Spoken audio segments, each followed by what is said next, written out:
Hi, my name's Brent. Welcome to Brent Vents. Today is Monday. This is the Monday Rant. My belief is that through sheer determination and hard work, I have and will continue to overcome some of the biggest challenges facing creators in the 21st century. Behind the scenes, I'm just getting started, but I've already come so far, and I'm here now to celebrate where I'm at in the hopes that my mindset of determination will inspire generations of creatives who simply will not settle for anything less than excellence. You don't have to be great to do great work, but great work always finds a great audience through consistent effort and determination. Therefore, great work can and will lead to greatness through the art of perseverance.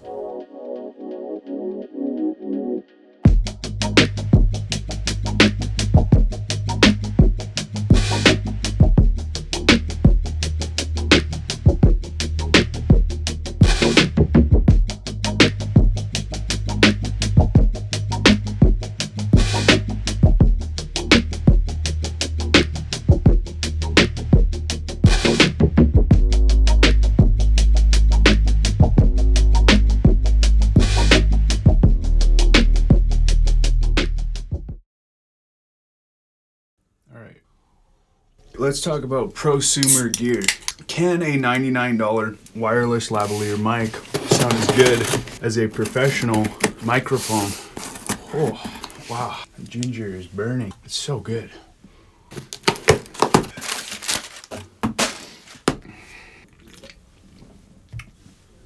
Oh, yeah. What do we got here? Small ultralight discrete 10-hour battery made for iPhone. Let's check this out before I slice my hands off. This side is like open, so I'm not sure why there's tape on that side, but okay. A nice case, a premium look and feel to it. You got some cables, audio, dual USB. I guess you can charge both of the microphones at the same time. There's another USB, presumably to charge the receiver. Everything's kind of in its own bag here.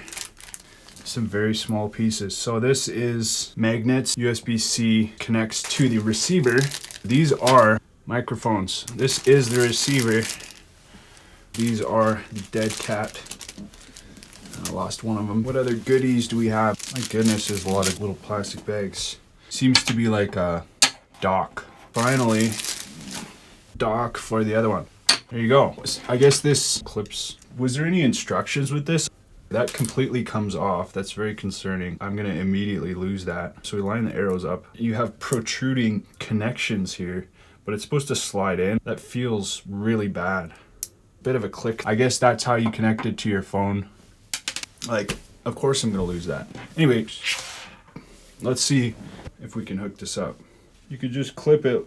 That's not that good. All right, I want to see how long it takes to actually get this working. Tiny little power button here. If I hold it down, we got a green light. I have no idea how to connect an external microphone to an iPhone. I've never done it before. No clue how to get this to work. Maybe the problem is it's not in all the way. Oh, that was the problem. Spatial audio records in a 3D audio format will make intelligent automatic decisions about how to mix the audio. I do not want that for sure. This is the voice memos settings. We got recording options, recording mode, audio quality. That's it. There's no option for setting an external microphone, external recording device. That is not an option that I'm seeing on an iPhone. Yes, it was improperly plugged in before.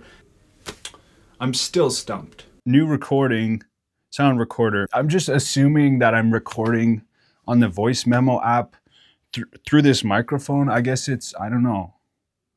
We'll see what this voice memo sounds like. Maybe there just is no setting to change because it's automatically connected.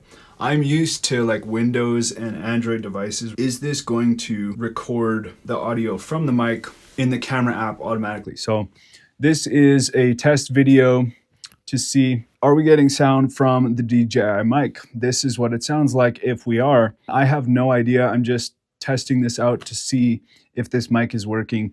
Cannot find the settings to set it up, but maybe it's just there are no settings to change because it's just automatically supposed to work. I don't know. Yeah. Okay. As I've just removed this magnet, I've already scratched the logo on there, so that does not seem ideal. Wow, okay. That's a, oh my goodness, that's a very strong magnet. That, magnets terrify me. It's very convenient, right? Very convenient to just be able to set that up however I want it. Let's put this back in the bag. We've got 4 little pockets in here. I feel like the magnet deserves its own pocket, but see, now it's connecting to the microphones inside. I mean, this is just a nightmare. What the? Oh my goodness. Where did these magnets even go? Okay, I've lost the magnets somewhere in this bag. They've disappeared. Oh, here. I'm not really. What the? Oh my goodness. Okay. I mean, you've only got 4 pockets. I just don't know what to do with these magnets. I don't know. I don't know how to feel about that. DJI. There you go. That's the DJI mic mini.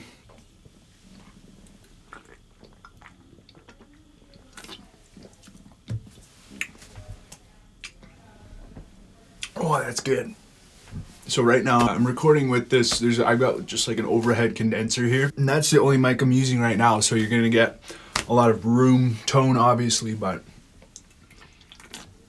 maybe this DJI mic becomes my video mic, and I'm kind of looking forward to that if that is the case. But yeah, let's find out.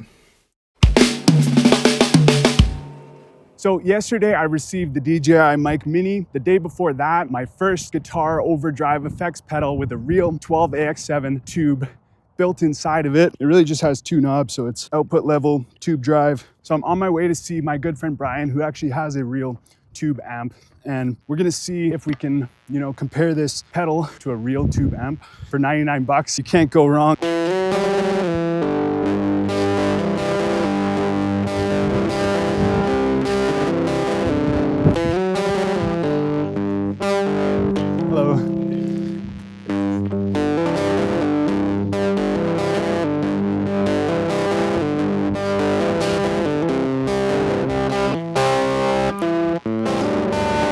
Turn the drive down, level up. If we turn the actual level down on the guitar itself, you can kind of get a bit of a cleaner tone. So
I turned the level up, and that really pushed the crunch.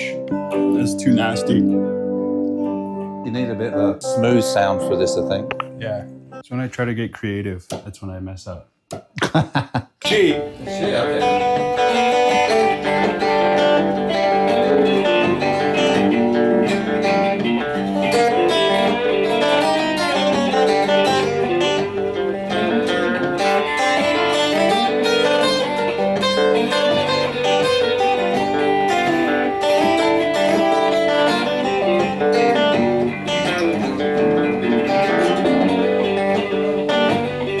I just love that style.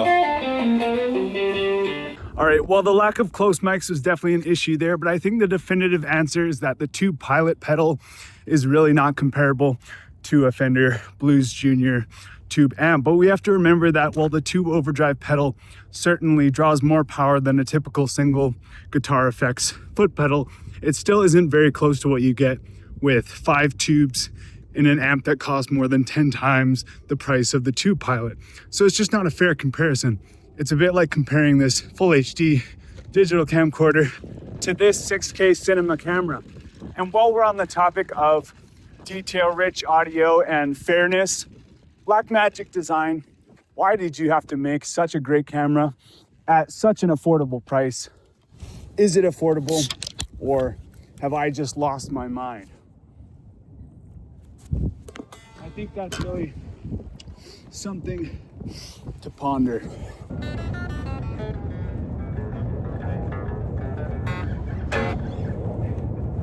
It is so cold right now. Are we rolling? Okay, that's a pretty good example of the kind of results you can get with B-Raw when just about everything goes wrong for a solo creator attempting to vlog with the Pocket 6K. But what about when everything goes right? How good does it get? Well, I have no idea. I mean, I'm an amateur at best, but let me know if you have any experience with the Pocket 6K or the 6K Pro or the 6K G2 or the Pocket 4K or the Blackmagic Pocket Cinema Camera or the Blackmagic Cinema Camera 6K. It's hard to keep track of all of these different pocket cinema cameras these days, but let me know if you've captured any great images or, seen any videos on YouTube. Maybe there's some great videos for me to check out. So let me know in the comments below, and I'll see you on the next video. Wow, it is such a gorgeous day. While I was lamenting the fact that I think full frame is just better than Super 35, I had another idea based on my bold/dumb idea to shoot in vertical orientation for the last clip. What if, okay, hear me out. What if I were to shoot vertical in 6K at 24 millimeters with the Blackmagic Pocket Cinema Camera 6K while simultaneously shooting horizontal with the iPhone 16, positioning both lenses as close to each other as physically possible. I know what you're thinking. I'm gonna end up with a vertical shot and a horizontal shot of almost exactly the same thing, but with parallax misalignment. And you would be right if that's what you thought. But maybe there's actually a way to combine these two images. Instead of the only use case being something like a TikTok/YouTube configuration in reverse. I mean, typically if you're shooting vertical for social media, you're just gonna use your phone, right? But what I'm talking about is ultimately a horizontally oriented, epic, close-up, detailed 12K image that will easily cause the head of any pompous pixel-peeping prude to explode. Let's see if this idea makes any sense by doing the only thing I know how to do, testing it.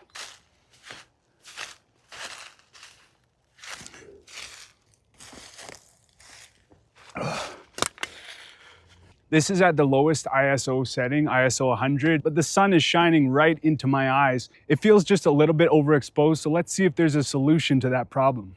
Oh, here it is. Wow, this is like fully taped. There's a lot of tape on this. This is surprisingly well sealed. Make sure I don't lose this plastic and ruin the environment. Oh, there's more tape.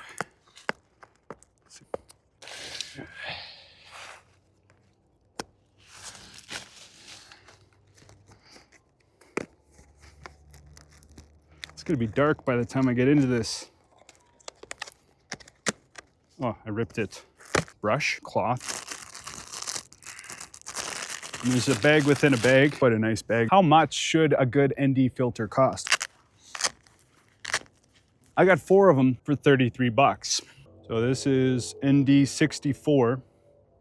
So let's try it. Oh, by the way, I already have an ND filter on there. It's the Tiffin 0.9. So there is a little bit of light reduction already. I think an ND64 is a little bit darker than a 0.9. Matte box is off. Got the adapter ring, I just dropped it. This is the Tiffin filter off. No filter whatsoever. You can definitely see this ND64 is darker. So, oh, I forgot the adapter I dropped. I did this backwards. I can add filters to this adapter ring, but I cannot add the adapter ring onto the filter, which is how I had it before. This is the adapter ring, this is the filter, and it's supposed to be able to attach somehow. It's not very easy. I don't even know if this is working. Oh, there we go, boom. Put the matte box back on. The sun has gone down a little bit, but yeah, just let me know how this looks. I'm gonna have to get some shots of this sunset because it is just too nice. I've had to turn the ISO up because it was obviously way too dark with the ND64. It's not really even that bright out anymore, but I'm just gonna see if I can get some more shots around the forest. It's just looking really beautiful.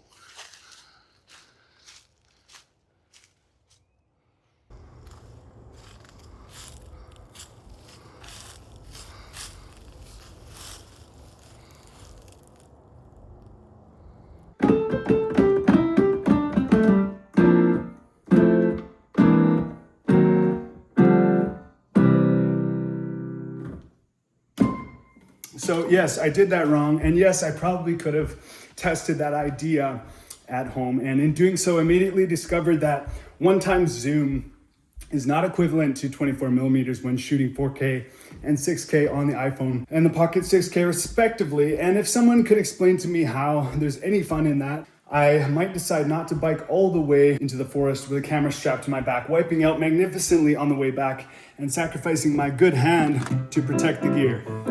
What's going on here? But hold on just a minute. That just gave me an even better idea.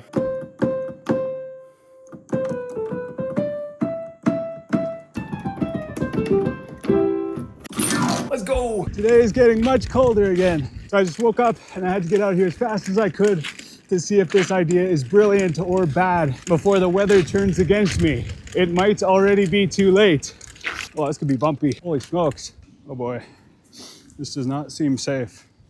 Tripod has already broken.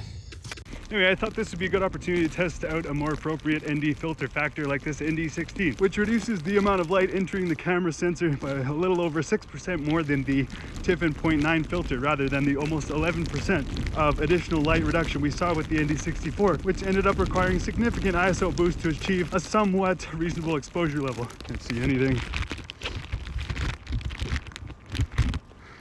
Oh, here. I don't know if that's in focus now. Probably not. Now, 4.65% might not seem like very much, but it is a big difference when we're talking about 87.5 versus 98.4% light reduction. What this means is that only 1.6% of the total amount of light was getting through before, compared to the 12.5% of light transmittance that you're seeing right now. Each of the 4 filters was individually sealed, and I could not find any indication of which was which without opening each one. So it's basically a game of filter roulette, which I lost. Numbers are confusing. Despite the fact that each filter was individually sealed, they did seem to each arrive with varying amounts of dust and smudges. What do you guys think? I just don't think it really stands up to the quality that you get with Tiffin. How does anyone even argue that this is a ripoff? Because to me, 4 stars just doesn't seem like enough for the kind of value you're getting. But on the other hand, 5 stars is probably too many stars. So that is a conundrum. I seem to have lost the receiver for the DJI Mic Mini, so I'm just out here looking for it. Sadly, that seems to be the end of the USB-C on the DJI Mic Mini. Just to give you an idea of how much it was snowing, in case you couldn't see, I was out there for about 5 minutes. Dead cat now looks like a wet dead cat. I mean, that's a lot of snow. Somehow this video still feels incomplete. I just woke up from a terrible nap, but maybe I'll try to play some kind of outro. Make sure we're in tune here. Not even close. Also, let me know if there are any good songs out there that I should learn. I haven't found any yet, but I'm still looking.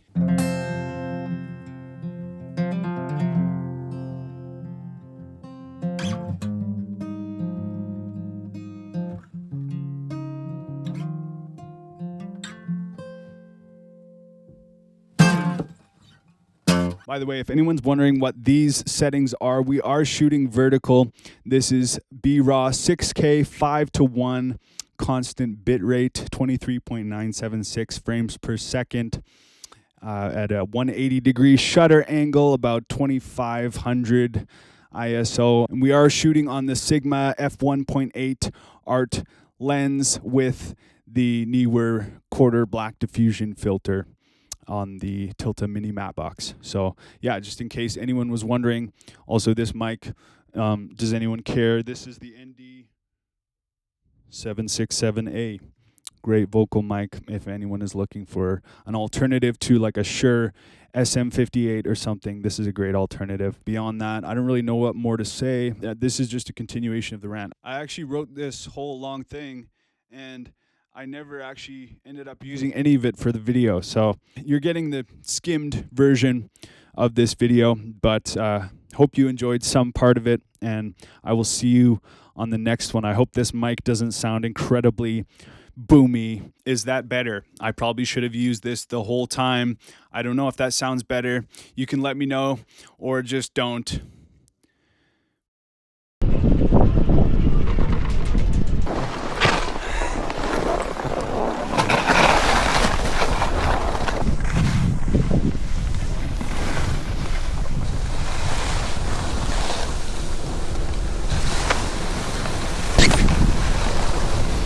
But anyway, if anyone can answer this question, please do. Is there such thing as internal motivation? Or is all motivation external? I think it's really about making a decision to put yourself in a situation where you become externally motivated. This is really hard for me to explain because I have not found the right words. There are tools that can make your life easier, but I think it's really just about your mindset. Oh, through the trees. Whoa. I can't get up.